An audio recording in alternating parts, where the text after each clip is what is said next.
नित्यनेम की कथा।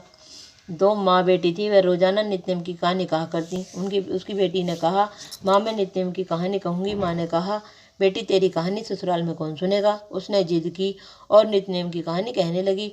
उसकी शादी हुई, ससुराल गई तो वह सबसे कहती कि मेरी कहानी सुन लो। सब कुछ न कुछ बहाना बनाकर टाल देते, कोई कहानी नहीं सुनता तो वह भूखी रहती। एक दिन पड़ोसन बोली, मैं तेरी कहानी सुनूंगी।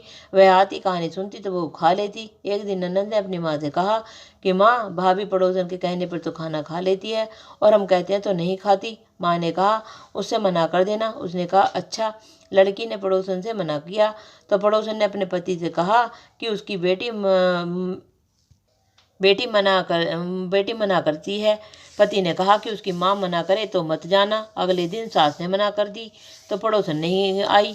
बहू की कहानी कोई नहीं सुनता तो वह भूखी रहती। ससुर ने पूछा कि बहू कैसी है तो सास ने कहा कि अच्छी है, काम काज तो कर लेती है मगर खाना नहीं खाती। ससुर ने कहा कि बड़े घर की बेटी है, काम करने थक जाती हो कि इससे काम मत कराया करो, लेकिन वह फिर भी नहीं खाती। धर्मराज का आसन डोल उठा कि इस नगरी में ऐसा कौन है जो भोजन नहीं करता, उसे बुलाओ।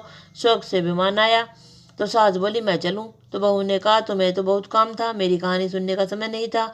जेठानी ने कहा तो कहने लगी, तुम्हें तो मालिक का खाना बनाना है। ननद ने कहा तो कहने लगी, तुम्हें तो गुड्डे गुड़िया खेलने हैं कि फुर्सत नहीं है।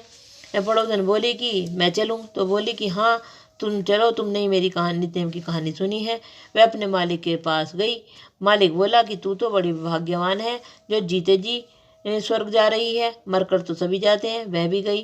बोलो श्री नित्यनेम बाबा की जय, श्री कृष्ण भगवान की जय, कार्तिक के ठाकुर राय दामोदर भगवान की जय, कार्तिक मास की जय, दामोदर मास की जय।